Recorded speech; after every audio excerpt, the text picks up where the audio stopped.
അമ്മേ, എനിക്ക് നാളെ തൊട്ട് കോളേജിൽ പോയി തുടങ്ങണം. ഒരാഴ്ചയായില്ലേ ക്ലാസ്സിൽ പോയിട്ട്. ഇനിയും ഒത്തിരി ക്ലാസ് മിസ്സായാ എനിക്ക് പഠിച്ചെടുക്കാനൊക്കെ ഭയങ്കര ബുദ്ധിമുട്ടായിരിക്കും. കോളേജിലോ? നാളെ തൊട്ടോ? എനിക്കൊന്നും മനസ്സിലായില്ല. അപ്പൊ അമ്മയോട് ഏട്ടനൊന്നും പറഞ്ഞില്ലേ? ഇല്ല, അവൻ എന്നോടൊന്നും പറഞ്ഞില്ല.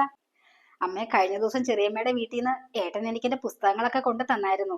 അപ്പൊ ഏട്ടൻ പറയണത് ഇനി ഒത്തിരി ക്ലാസ് മിസ്സാക്കണ്ട, വേഗം തന്നെ കോളേജിൽ പോയി തുടങ്ങാൻ. അത് കൊള്ളാം, നല്ല കഥ. ഇതൊന്നും ഞാൻ അറിഞ്ഞില്ലല്ലോ.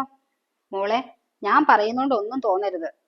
നീ ഇനി പഠിക്കാൻ പോണത് എനിക്കിഷ്ടമല്ല. അമ്മേ, അമ്മ എന്താ ഇപ്പം ഇങ്ങനൊക്കെ പറയുന്നേ? വേറൊന്നും കൊണ്ടല്ല മോളെ. എന്റെ മോനിപ്പോ വയസ്സ് 30. ഞാനവന്റെ അമ്മയല്ലേ. എനിക്ക് പെട്ടെന്നൊരു കുഞ്ഞിക്കാലൊക്കെ കാണണം. നീ ഇപ്പൊ പഠിക്കാൻ പോയാ അതൊന്നും ഉടനെ നടക്കാനൊന്നും പോണില്ല. അതുകൊണ്ട് നീ ഇപ്പൊ തൽക്കാലം എവിടെയും പഠിക്കാൻ പോണ്ട. അല്ലമ്മേ, ഏട്ടൻ എന്നോട് പഠിക്കാൻ പൊക്കോളാൻ പറഞ്ഞു. ഏട്ടൻ അതിന് യാതൊരുവിധ കുഴപ്പവും ഇല്ല. അത് മാത്രല്ലമ്മേ, ഇതെന്റെ സ്വപ്നവും കൂടിയാ. അവന് കുഴപ്പമൊന്നും കാണില്ല മോളെ, പക്ഷെ എനിക്ക് കുഴപ്പമുണ്ട്. എന്റെ ഫ്രണ്ടിന്റെ വീട്ടിൽ വളർന്ന കുട്ടി ആയതുകൊണ്ടാ സ്ത്രീധനം പോലും വേണ്ടെന്ന് വെച്ച് നിന്നെ എന്റെ മോനെ കൊണ്ട് കെട്ടിച്ചത്.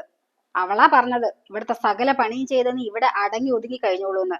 എന്നിട്ടിപ്പോ നിനക്ക് പഠിക്കാൻ പോണോന്നല്ലേ? അതൊന്നും നടക്കില്ല മോളെ. അമ്മേ, ഇങ്ങനൊന്നും പറയല്ലേ അമ്മേ. ഞാൻ ഒത്തിരി ആഗ്രഹിച്ചു പോയി. മോളെ, മകനെ സ്നേഹിക്കുന്ന ഏതൊരമ്മയും ഇങ്ങനെയൊക്കെ പറയത്തുള്ളൂ. മോൾക്ക് എന്നോടൊന്നും തോന്നരുത്. ഞാനിപ്പോ ഇങ്ങനെ പറഞ്ഞ കാര്യം നീ അവനോട് പറയാൻ നിൽക്കണ്ട.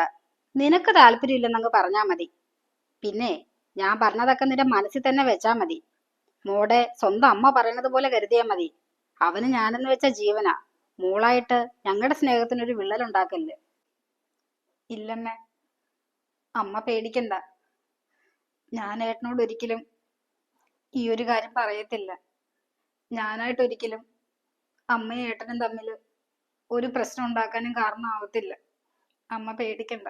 മതി മോളെ. ഇങ്ങനാണെങ്കിൽ നിനക്ക് വലിയ ബുദ്ധിമുട്ടുകളൊന്നും ഇല്ലാതെ ഇവിടെ ജീവിച്ചു പോവാം.